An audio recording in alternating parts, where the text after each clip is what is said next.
This is our $300 Nissan 300ZX, and we are going to turn it into a $30,000 car. This is an SR20 that we just built in-house. It is fully forged, pistons, rods, everything. We've got a bunch of work to do on it before it makes it into the engine bay itself. We've got to oil prime it, we've got a couple more coolant fittings we need to go on, and we need to plumb all of the turbo lines, so let's get started. So first things first, we're going to clock the center carrier on the turbo, get it oriented correctly. We're going to make our turbo oil feed line and our drain line, and then we can start oil priming this engine. So I've got our turbo fittings set up. Our oiling system is complete. So we've got the pressure side and the return side. Now what we're going to do is take the valve cover back off, and I'm going to loop our oil distribution block engine. And I want to get good oil pressure running through everything, the block, the head, and we should be able to see oil coming out of the cams, and we will be able to see oil coming out of the turbo. And that's how I know everything's going to be nice and primed. And of course, we're going to be using Motil's 10W40 break-in engine oil. Let's get it filled up.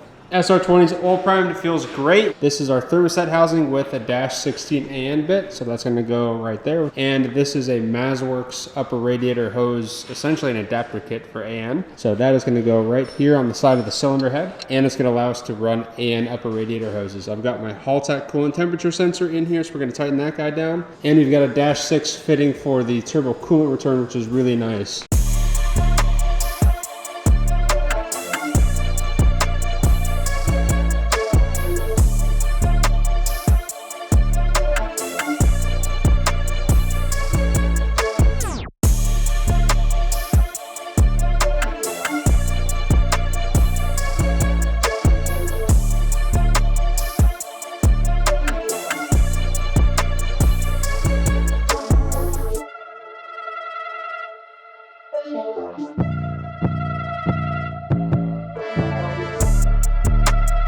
Our water necks are fully installed. I also got our casts on that finally showed up, so I was able to finish up our valve cover gasket. And there's one more thing I want to get done on this engine before it goes in the car, which is get our Platinum Racing Products R35 GTR ignition coil kit on and fitted. Okay, so this is the kit provided by Platinum Racing Products, and these wires are way too long. So we're gonna have to take them out, drop them down there with the spark plugs in there, and get a height and cut them to fit. And of course, we'll be running 4 Hitachi R35 Nissan GTR ignition coils, which are really potent. So let's get it on, start fitting. Time is running out to get entered to win our F80 M3 plus $20,000 in cash. Every dollar you spend at throtl.com, whether that's on merchandise, car parts, wheels, tires, suspension, exhaust systems, anything on the site is gonna get you entered to win this car. Plus $20,000 in cash. The sweepstakes is ending March 31st. Get entered, guys, you're running out of time.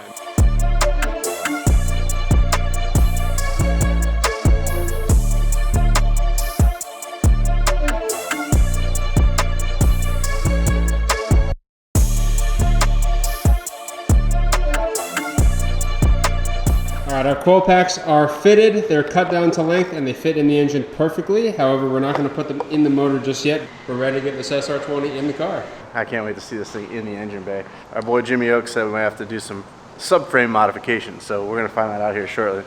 So the first step is we got to get our motor mounts brackets on the motor and then start dropping it in and see what it's going to take. Yeah, the engine mounts actually arrived this morning. Thank you, Jimmy Oaks. He had a set sitting on the shelf and was nice enough to actually box those up and overnight them to us because we didn't realize we were missing them until the last minute. So thank you, Jimmy. Oh, there we go. That's fine. That's the one.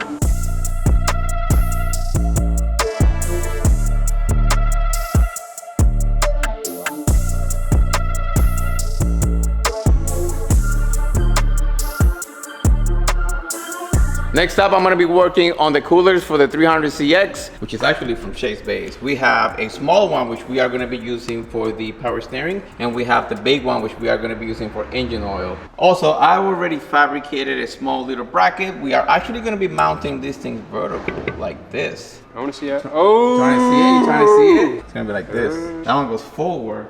Because both of the coolers,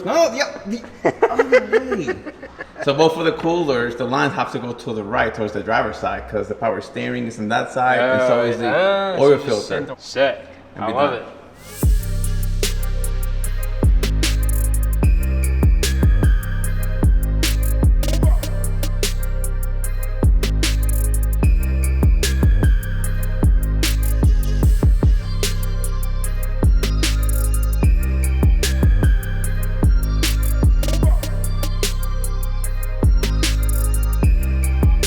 right, it's finalized. It's actually stronger than I thought it was gonna be. I was expecting for me to build a bracket on top, but there's no need. This thing is really, really strong, and it's not gonna go anywhere. All right, let's keep going. I'm gonna be installing the brake line kit that I just had custom made by our boys at Crown Industries. See here, we have a bunch of black lines, and they're all DOT approved. These things are super, super strong, and they will not fail.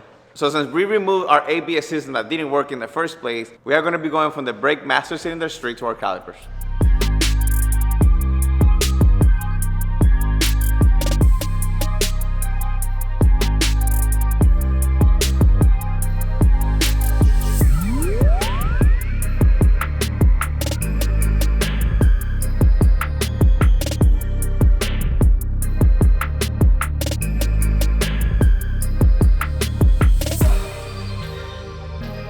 All right, the lines are all installed. Everything is tight and nice and fitted in place. Let's move on.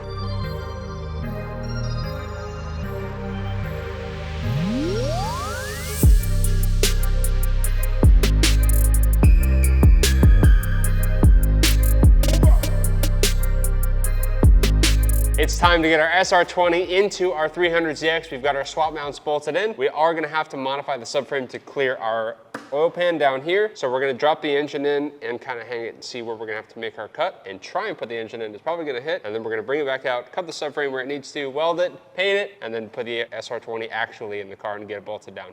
Let's get started. I've actually been waiting for this for a long time. It took forever to build this bad boy, and it is finally time to put it on. It didn't take that long. Oh, I was gone for a little while, so maybe that's why. All right, let's go. Let's get it done.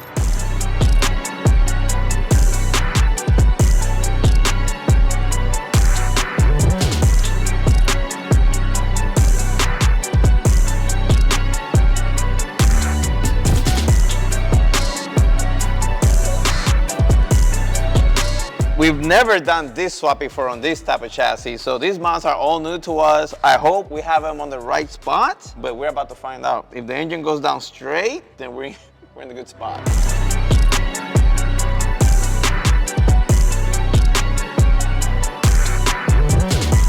Okay, come down. So now we're already like touching the pan. Oh, are we? Yeah. Oh, I can't see that from here. Oh yeah, so we need inch and a half worth of space. So we need to cut to the back of the pan, right over there. We need to cut all that out so the pan can go down an inch and a half. Do we sneak on it, up on it, or we just like send it? I guess is the question. No, we need to have space around the pan for the rocking of the engine. So it cannot be... So you want me to cut the whole width of the oil pan worth plus... Plus extra. Plus yeah. extra. Yeah. These are not solid mounts, so the engine's gonna rock, especially with big cams. It's gonna rock just a bit, and we wanna make sure that once we weld and paint, we don't wanna do this again. I'm just wondering, do you wanna come straight down all the way through the subframe and just like notch it, kind of like you would like a C-notch on a truck? Oh. Or do you want to make like how we did on the Viper frame, which is L bracket insert? We could do an L bracket insert maybe and like sneak up on That's it. what I thought we could do. Or we could just blow through the whole thing and then end plates and main plate. Right. What is that? Well, how thin is the subframe going to be if we do that? I mean, you see where the pan is right now. I see the pan. So we're only going to probably be in an inch. Okay, so mark the back of the pan, not the pan itself, but the subframe where the pan ends, and then we judge it after we pull the motor out. That way we have an actual view of it.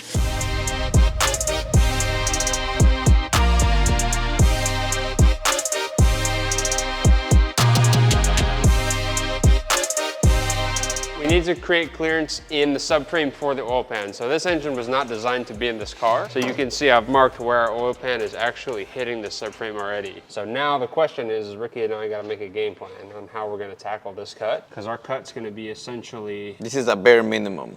Yeah, that's kind of like a bare minimum. But the question is do we bring it back this way, cut that out, and then put like an L brace, kind of like that, so that we keep this section down here? Or do we just cut everything flat straight through to the bottom and then just plate each corner and call it a day? That's what we need to figure out. All right, I taped out the area that needs to be completely cut. So everything you see in blue has to disappear, and then we should have our space for our oil pan to be able to clear itself. From that moment, once this is cut out, we will do the exact same thing again, but we'll drop the engine in here and hopefully it'll sit completely flush with the mounts. If it does, we're gonna tighten up the nut on top, the bolt at the bottom from both sides, and it should be nice and steady, and then we'll be able to do a final test.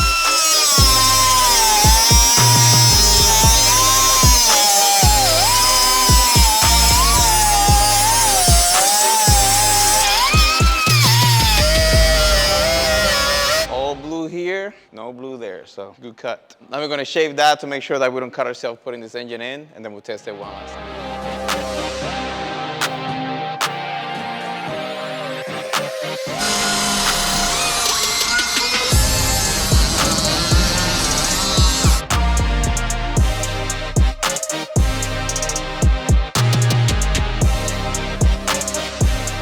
This side's bottomed out. Your side is the one that seems off, right? That's what I'm saying, mine's off. Well, I think we're still sitting on the subframe, are we not? If you shake the hell out of it, it touches. So, Ricky and I have no idea how these mounts went together, and after spending about 5 minutes on Jimmy Oaks' channel, we figured out that we had them completely upside down. We had them on the wrong side and upside down. So upside down and backwards. And upside down. This one was on the exhaust side, upside down, both to the subframe. Which is so wrong. So. Jimmy saved us. Yeah, good job on your video, Jimmy. Little clip of the channel, and he had this mount bolted to the adapter and then the mount like that. So now we got it right. So now it should fit in the car. Which, you know, it makes so much sense now. It does, but like in my mind, I wouldn't think you'd go from an arm to the mount. I think you go arm, mount, arm. Yeah. You know what I mean? And then frame, yeah. Ready to get this thing in? Yeah, let's see if get it it done. actually works. It should, it better. Should. I don't know if our cut is gonna be good now. No, like, well, okay. We make our cut no. when everything was upside down. Yeah, but like this arm is now more forward than it was. So it should be good. Probably I don't think even have to cut. No, I I think think if anything, we're gonna need to cut more. Really? Yeah, I don't because think we had to this cut at arm is all. forward more now. Oh no, he's right. The Because oil that pan's gonna puts the move oil back pan even back more. which means we might need to cut more. All right, well, let's see. So we're gonna find out right now.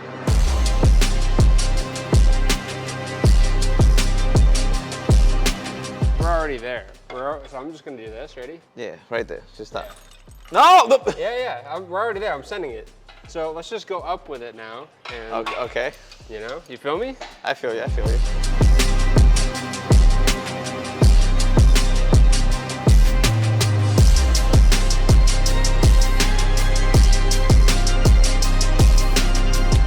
Now our mark was close enough. We still need to trim a little bit more, so we're gonna pull it back out, cut it, and then we're gonna plate it, burn it in, weld it, paint it, and then it's going in for the final time, getting bolted down, and probably won't come out ever again.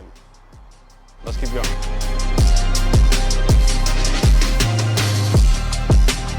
Finished cutting the extra stuff I needed to cut. I even grind it all the way around so the welds can actually stick to it. Next step is gonna be me making some plates so I can box everything in. Once everything is boxed in and welded, we'll be able to paint this and actually drop the engine in for the last time.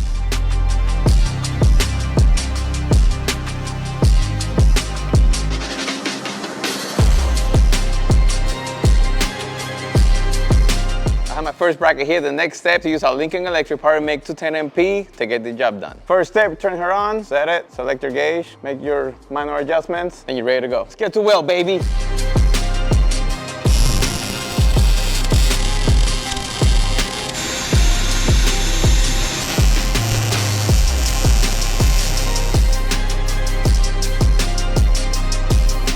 The last place just got welded, everything's completed. Check this out.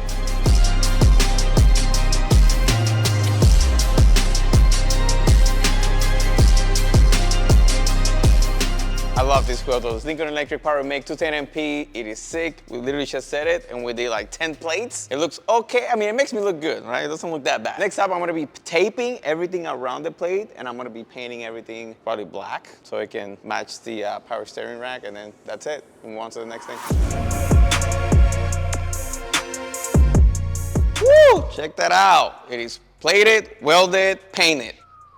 We're styling, baby, and we got the engine mounts painted. They're nice and black so they disappear in the engine bay. And we have them in the right orientation. So now it's gonna work right. Ready? Ready to get it in, Ricky? Yeah, let's do it.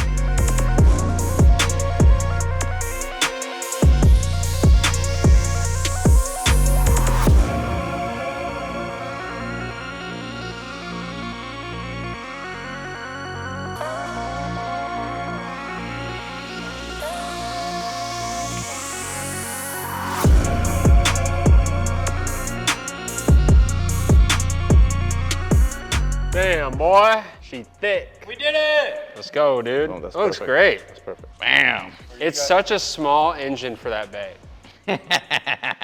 I like it a lot. That looks so cool. Look how much room we The have. turbo does how not much room look we have. small at all. We have so much room over there. Perfect size. We got tons of room for fab here. Tons of room over there. We got tons of room over there. We got tons of room in front of it. We got tons of room down here. Beauty. Dude, this is a good swap. This is a great swap for this. We have a bunch of interior parts here, and I'm gonna begin with the carpet kit, so let's get to it.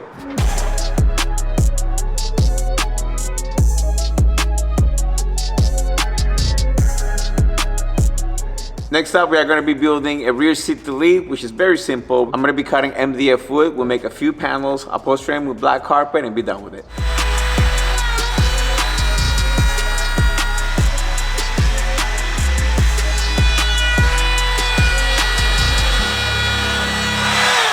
Ricky, this goes on there and keeps the dust from covering your shirt. Yeah, that's okay. It shoots it out this one port instead of everywhere. That's okay. Stop it. Get some help. I'm going to be putting wood glue in here. I'm going to put 4 screws through here, and I'm going to hold this in place. The tighter my screws is, the more this is going to move. So I'm going to adjust it in the car with wood glue, and we're going to let it sit there overnight once it has a perfect shape, because wood glue dries like cement. It'll also give Mickey time to finish the panels for the trunk.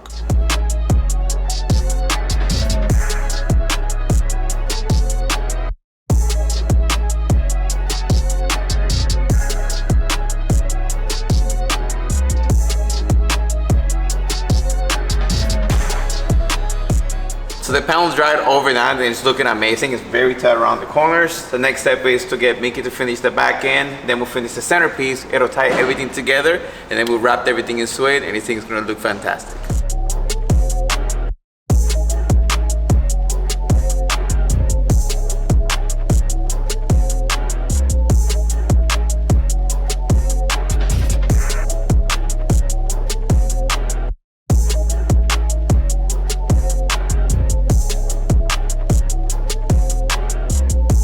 As you can see here, we have all the panels completed for the rear trunk area and the rear seat delete. Mickey ended up cutting everything you see here and ended up upholstering it with this beautiful carpet. And then in the front, for the rear seat delete, it is half carpet, half suede.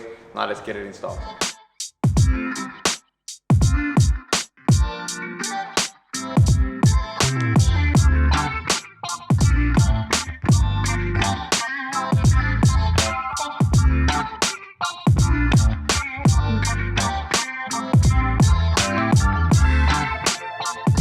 Right now I'm going to be working on the brake pedal and the clutch pedal. As you can see, we have an automatic brake pedal because this used to be an automatic chassis, right, which is huge.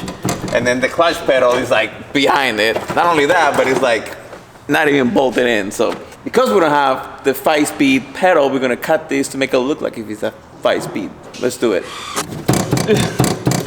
This is definitely some 90s. Modern brake pedals aren't that big anymore, are they? Even on automatics? I don't think they're maybe like right there. Maybe just a bit smaller.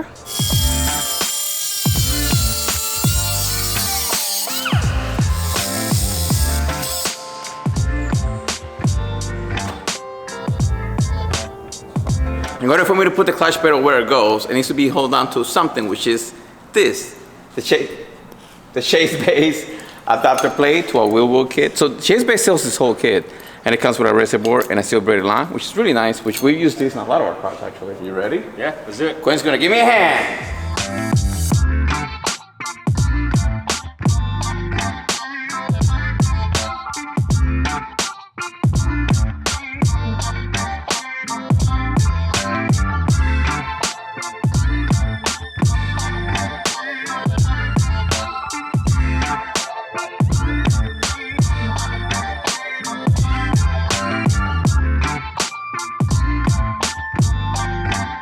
Next thing I'm going to be doing, I'm going to be working on the Haltech IC7 head-up display. And in order for me to get this thing in the car, I need to install everything you see here, including our Mako Motorsport dash kit. We got a hood for our dash reupholstered with Alcantara, and all the original dash parts.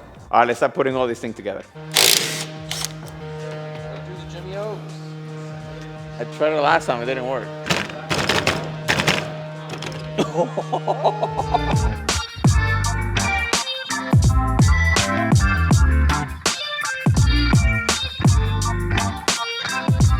right, as we're gonna be running the IC7 in, I think the harness should go through first. That way when I just place the IC7 in there, we don't have to start running stuff from the bottom up. We can just do it from the top down.